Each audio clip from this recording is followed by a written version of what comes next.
أعوذ بالله من الشيطان الرجيم. بسم الله الرحمن الرحيم.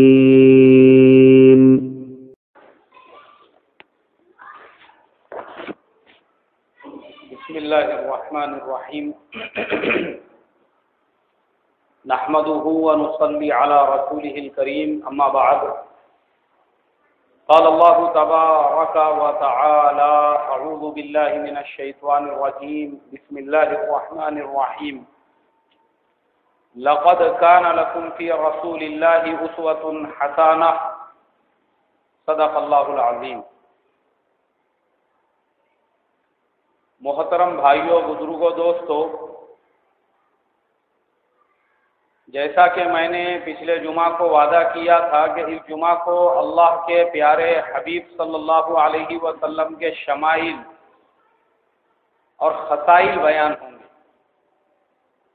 آپ صلی اللہ علیہ وسلم کا چہرہ مبارک، حلیہ مبارک، اور آپ صلی اللہ علیہ وسلم کے خصائل، آپ کیسے چلتے تھے، کیسے بولتے تھے، کیسے رہتے تھے، اس کے بارے میں بیان ہوگا. سب سے پہلی چیز تو یہ ہے، اللہ تبارک و تعالی نے اپنے پیارے حبیب صلی اللہ علیہ وسلم کے اندر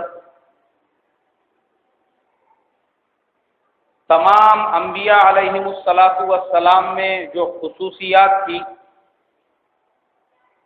اور تمام انبیاء علیہم السلام کو اللہ نے جو نورانیت اور جمال عطا فرمایا تھا،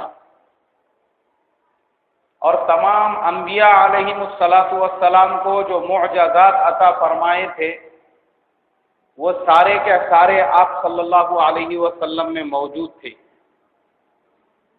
اسی لیے حضرت شیخ فرید الدین عطار رحمۃ اللہ علیہ، انہوں نے ایک شعر کہا ہے کہ حسن یوسف دم عیسیٰ ید بیضا داری.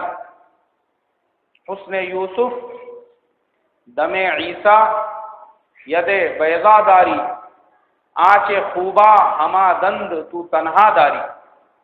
فارسی میں کہا کہ اللہ تبارک و تعالی نے تمام نبیوں کو جو خصائل، جو فضائل، جو خصوصیات عطا فرمائی تھی، وہ ساری کے ساری ایک وقت اللہ کے پیارے حبیب صلی اللہ علیہ وسلم میں موجود تھی. اللہ نے یوسف علیہ السلام کو جو حسن عطا فرمایا تھا، وہ اتنے حسین تھے کہ مصر کی عورتوں نے جب ان کو دیکھا تو بجائے ہاتھوں میں کا پھل کاٹنے کے انہوں نے اپنے ہاتھ کی انگلیاں کاٹ لی. لیکن اللہ کے نبی صلی اللہ علیہ وسلم ان سے بھی زیادہ خوبصورت تھے. حضرت عیسیٰ علی نبینا علیہم السلام، اللہ نے ان کو معجزہ عطا فرمایا تھا کہ وہ جب کسی مردے سے بات کرتے تو وہ بات کرنا شروع کر دیتا تھا. کسی کے اوپر اگر مورتی پہ پھونک دیتے تو اس میں روح پیدا ہو جاتی تھی. اللہ تبارک و تعالی نے پیارے حبیب صلی اللہ علیہ وسلم کو بھی یہ معجزہ عطا فرمایا کہ آپ صلی اللہ علیہ وسلم نے ایک صحابی کو لکڑی کی ٹہنی دی تلوار کے طور پر. جنگ میں ان کے پاس تلوار نہیں تھی تو ان کے ہاتھ میں جاتے ہی وہ تلوار بن گئی، اور ان کے انتقال کے وقت تک ان کے پاس میں رہی. انہوں نے اس کو بیچا نہیں. یہ معجزہ تھا آپ صلی اللہ علیہ وسلم. اور پھر کیا کہا؟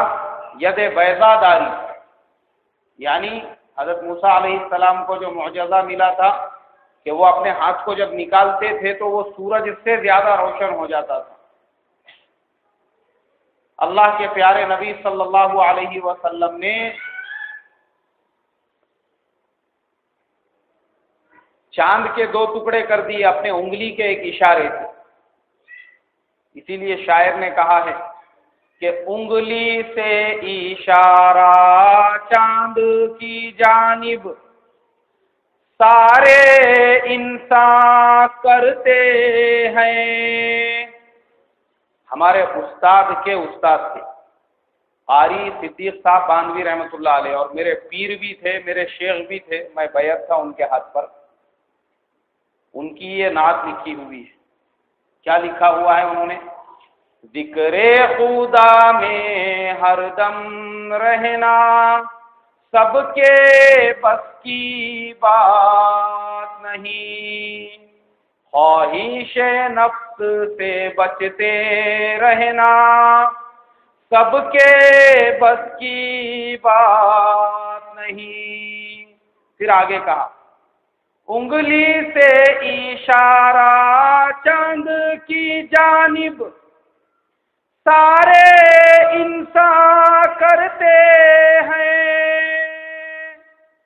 انگلی سے چاند کے ٹکڑے کرنا سب کے بس کی بات نہیں، انگلی سے چاند کے ٹکڑے کرنا سب کے بس کی بات نہیں۔ ہے سب کے بس کی بات؟ انگلی سے آپ صلی اللہ علیہ وسلم نے اشارہ کیا، 14ویں کا چاند تھا آسمان میں۔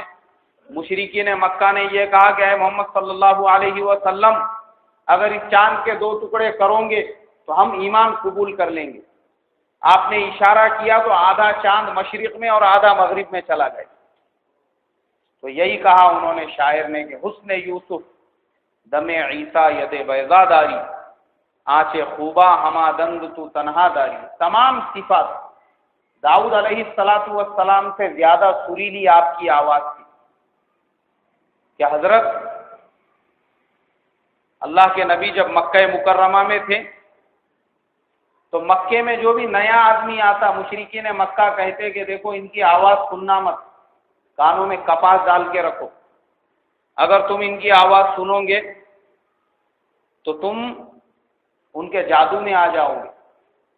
حضرت طفیل عمرو دوسی رضی اللہ تعالیٰ عنہ جو قبیلہ دوس کے رہنے والے تھے، ان کے سردار تھے، وہ جب آئے تو مشرکین نے ان کو اپنے ہاتھوں سے کپاس دے کر کان میں ڈال دیا ان کو۔ مگر جب اللہ کے پیارے نبی صلی اللہ علیہ وسلم تہجد کے وقت میں تلاوت کر رہے تھے اور یہ پہنچے حرم شریف میں تو یہ بھی عقل مند آدمی تھے، بہت بڑے شاعر تھے، وہ کہنے لگے کہ مشرکین مکہ نے تو مجھ سے کہا ہے لیکن میں بھی ذرا سنوں ان کا کلام کیسا ہے۔ انہوں نے اپنے کان میں سے تھوڑی سی کپاس نکال کر جب قرآن کو سنا تو کہنے لگے کہ خدا کی قسم میں نے عرب کے بڑے بڑے شاعروں کا، بڑے بڑے کاہنوں کا، بڑے بڑے جادوگروں کا کلام سنا ہے، یہ کلام اس سے بالکل مختلف ہے، یہ کسی انسان کا کلام نہیں معلوم ہوتا، یہ تو اللہ کا کلام ہے۔ یہ اللہ کے نبی کی آواز تھی، داؤد علیہ السلام سے بھی زیادہ بہترین۔ تمام نبیوں کی صفات آپ میں موجود تھی۔